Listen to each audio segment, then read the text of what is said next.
That's my horrible Godzilla impersonation. Hello, huge movie fanatic Nate, stopping on by. This time I'm coming at you to review the most recent Godzilla movie, and actually the first Japanese-produced Godzilla movie since, as far as I know, since Godzilla Final Wars was at the mid 2000s, like 09 or 05 or something like that. When they came out with Final Wars, they've been making Godzilla movie after Godzilla movie, you know, really early, or, you know, pretty much every year, I think, for a while, and that was fine with me. I was really enjoying the kind of the Millennium series or whatever Godzilla movies. And then I think pretty much before Final Wars came out, they said, okay, this is going to be the last Godzilla movie for 10 years. And that kind of, as a Godzilla fan since the age of 10 or 11, that was kind of a bummer to me, in particular because, or particularly because the Millennium Japanese Godzilla movies were so fun and so cool and stuff. So, but alas, you know, things happen, and that's what happened. But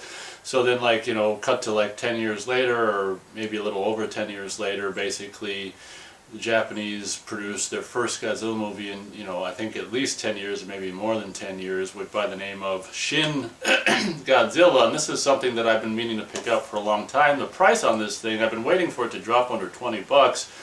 Even on eBay, you can't really even find this thing for much, you know, for anything much under 20, if that. I don't know, for some reason I just didn't want to spend any more, or, you know, trying to avoid spending $20 on this movie, and alas, I actually ended up being able to find it for, you know, previously viewed for $17.49. So I'm like, you know what, this is probably the cheapest I'll be finding this anytime soon, and I just waited so long already. Let's buy it and watch this.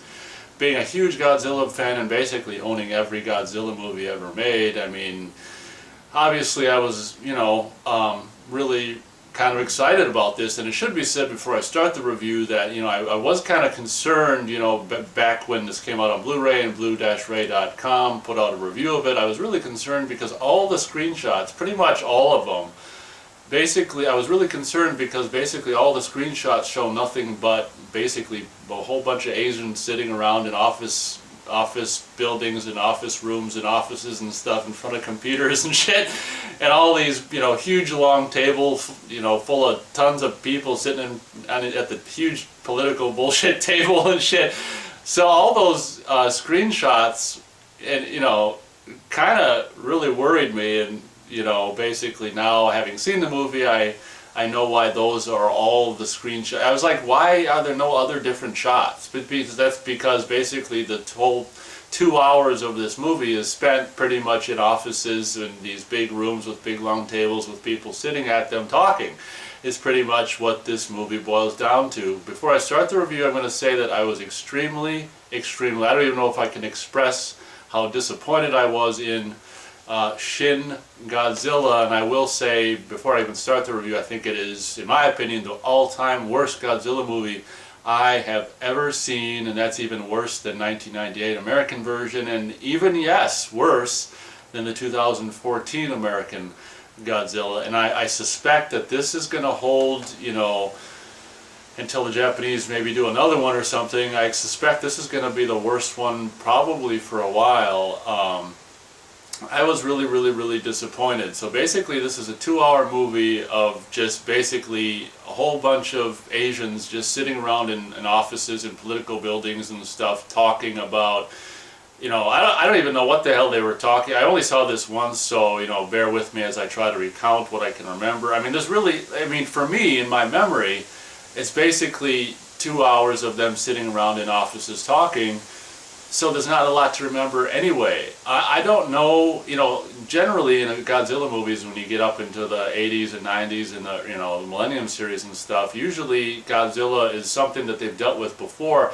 I get the impression that, you know, as when monster stuff starts popping up in this movie, it's like no one ever really mentions, from what I can remember, the name Godzilla at all. And I was kind of like, is this supposed to be like, you know, like how Hollywood's rebooting everything? Is this supposed to be a reboot? Because no one is mentioning, oh gosh, what if it's Godzilla, like they normally do. So that's just a small point that I don't know really matters one way or another. Basically, I don't even really remember how the movie begins and stuff like that. I think it's a bunch of Asians sitting around in office buildings talking.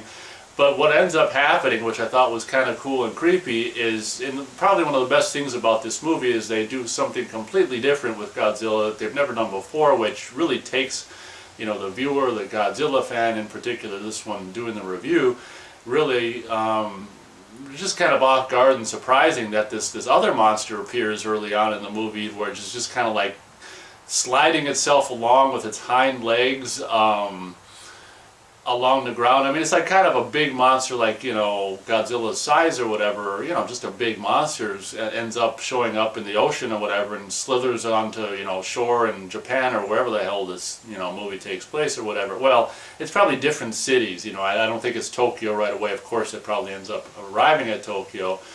But this monster, I remember thinking, gosh, I didn't think this was a movie that, you know, was a monster versus Godzilla. Obviously, when this monster appeared, I first thought it was a different monster.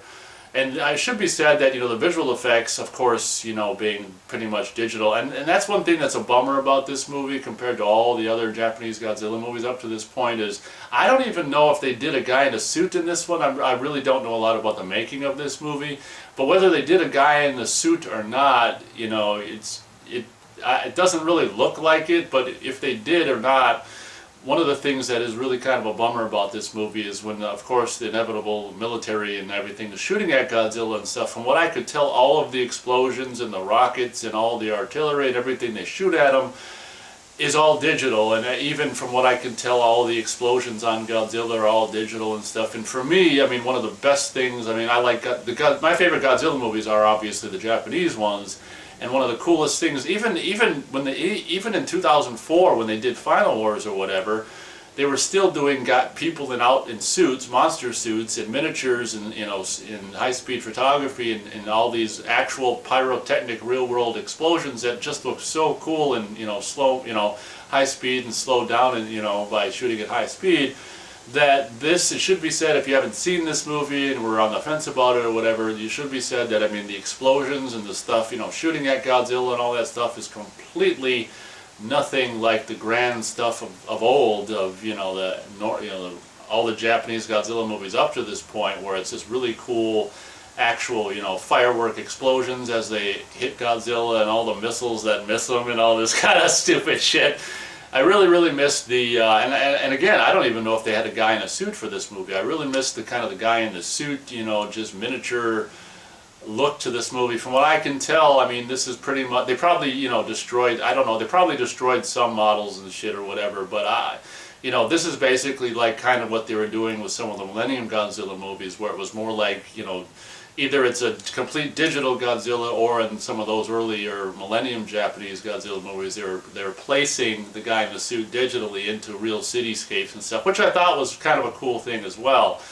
But so basically, I don't know how the movie begins, just whatever, you know. I think there's a red, just, you know, big red spot in the ocean or whatever, and this thing ends up slithering on the shore and destroying shit, and then obviously a whole hordes and hordes of shots of hordes and hordes of Japanese citizens just running for cover, and you know, the subways like we're so accustomed to seeing. But what ends up happening, if I can try to shorten this review, is this monster, which doesn't, you know, I will say that there's some shots of this thing slithering around from, you know, slithering along from the front, and these eyeballs are just like bulging out, and it's just like, you know, I'm assuming it's visual or computer effects, and, you know, it's really kind of creepy of this thing, like from a front shot. It's kind of like a zoom shot from the front of it, slithering down the road or whatever, and just destroying everything in its wake, and its eyes are just, you know, just huge and bulgy, and it's just kind of creepy looking. But what ends up happening, if I can try to continue to try to make this review shorter, what ends up happening is this monster, I think, goes to some kind of spot where it's maybe radioactive or something, and absorbs, and that should tell us exactly, it should kind of clue us into what's going on here, or what this monster really is. And before it ended up happening, I'm like, you know what, this is probably Godzilla, and sure enough, the thing slithers over to some spot, which I think, from what I can remember, absorbs some radioactive, you know, radiation, and of course mutates at that point, mutates over, I don't know, I don't even know how long it takes, for, you know, in the movie time for it to mutate, or the time that takes place in the movie for it to mutate into Godzilla. But this goofy monster, which I thought initially was some other monster, actually mutates into Godzilla, which I thought was kind of a cool, different take. I thought at that point that this movie, you know, I still had some hope at that point. It was just like, oh, cool. And so all I'm because the whole movie for me is more or less 2 hours of them sitting around talking. All I'm going to say is, you know, the first, basically, I think there's, you know, the scenes of him wrecking havoc as the slithery thing slithering across the, you know, the ground, and then maybe halfway point of the movie or something, he becomes Godzilla, and then they're all fighting him with the artillery and shit. And the coolest thing for me in the whole movie is when he like does his breath. You know, his breath has kind of different, instead of just being just one jet or whatever. His breath has kind of different, like high and low, or maybe high, medium, or low, or at least high and low beams, you know, where it's just kind of like fire, and then if he breathes more heavily or something, it becomes more focused and turns blue and more like a ray. And so one of the coolest scenes, probably the best part of, I think it's in one of the trailers too, one of the best parts of this whole movie is when he's like, you know, starts doing the breath or whatever all over the place, and then it like, you know, turns into the thin beam, and it's just like, you know, and Godzilla's really kind of, you know, just really, you know, I mean, I don't really love the look of him in this, but he's really, during that one scene or whatever, he's just like, he's just, you can tell he just wants to burn everything to shit, and that's the coolest part of the whole movie. After that, you might as well just turn it off as far as I'm concerned, because then it's another hour of, you know, Asian people sitting around political buildings and office buildings just talking about how we're gonna, you know, frickin' get rid of this monster. And it's just like, oh my god. So basically, probably somewhere after, a little bit after the, you know, I was pretty much, you know what, I'll take it back. I think I was already kind of lost hope and worried before that cool Godzilla scene even happened. And then when that cool Godzilla scene happened, I was like, oh, cool. But then after that, obviously we're cutting back to, I think he just, after he destroys some shit, I think he just kind of goes dormant and just like, just stands there, kind of sleeps in the middle of the city or whatever, and they're trying to figure out, you know, and they calculate how much time they've got before he comes awake again, or some kind of crap like that. And you know, so then they spend the last half of this movie figuring out what to do, you know, by the time he comes awake. And I don't even remember what it was. I know that it involves, like, you know, these trucks with these arms with, you know, they want to spray.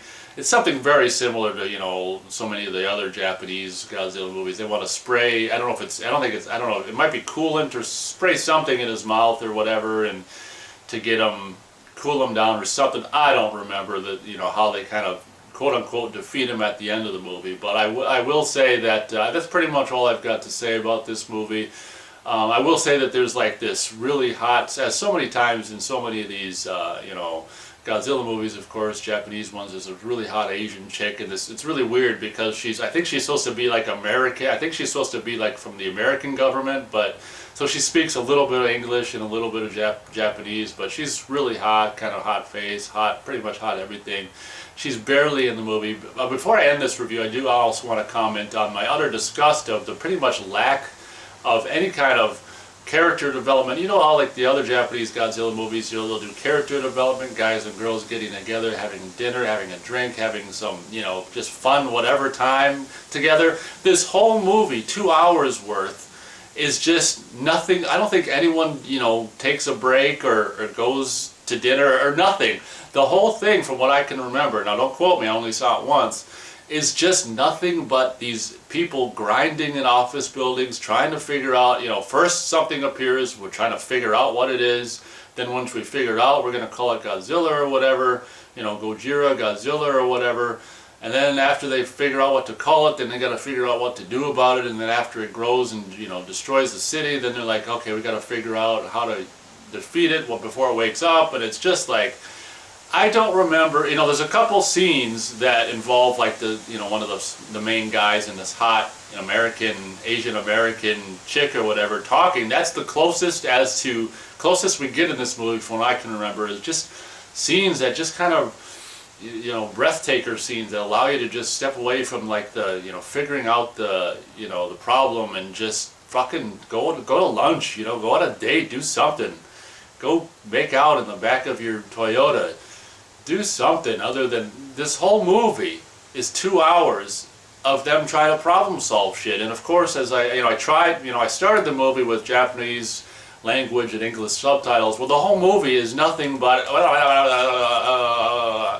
just talking. So like half, maybe even like a quarter of the way through, I'm like, fuck this, I'm going to switch it to English, because all they're doing is talking, and it's just like what they're saying doesn't even matter because it's all this technical mumble jumble bullshit. And it's just like, oh, and then I think for some dumb reason I switched it back to Japanese language towards the end. I don't fucking, all I know is this is, for me, hands down the most boring, just talking heads Godzilla movie that has ever been made. My star rating for this movie is, I think I'm going to go a half of a star out of 4 stars for Shin Godzilla. I can't remember being this disappointed about a movie, or from what I expected. I mean, I expected this to easily blow the 2014 American Godzilla out of the water, and it couldn't even do that for shit. 2 hours, I can't express this enough, 2 hours of quite literally people sitting around talking, trying to decide what to do, no character development, no fun scenes, it's all just serious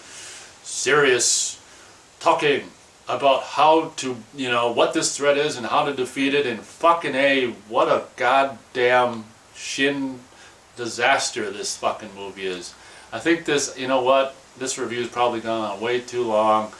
This Godzilla fan, since he was 11, was extremely disappointed. And I think from what I know, there's going to be another American, like a sequel to the 2014 American Godzilla coming out next year. I think from what I know, it's called Godzilla King of the Monsters, which, you can take that title or leave it. I mean, I guess, what the hell? It could have been worse. It's better than Godzilla 2, I guess. So, I mean, I'm expecting that. I mean, that trailer, I think I saw a trailer of that, and, that trailer I think showed, images of Rodan and Ghidorah, and, it might have some of the classic Godzilla monsters. I'm sure that that's going to be as horrible as, that movie, American King, or Godzilla King of the Monsters, is probably going to be next year. I'm sure it's going to be better than this, because I don't know how anything could be worse than this. Thank you very much for watching this review. Feel free to, if you've seen this movie, or if you're interested in seeing this movie, feel free to let me know what you thought of it in the comments. All I ask is that if you love this movie, be civil. We're all entitled to our opinions, and as you've heard for the last however many minutes, you've heard my opinion about this movie. You've probably heard enough of it, so thank you very much for watching this review, and as always, we'll catch you on the next one.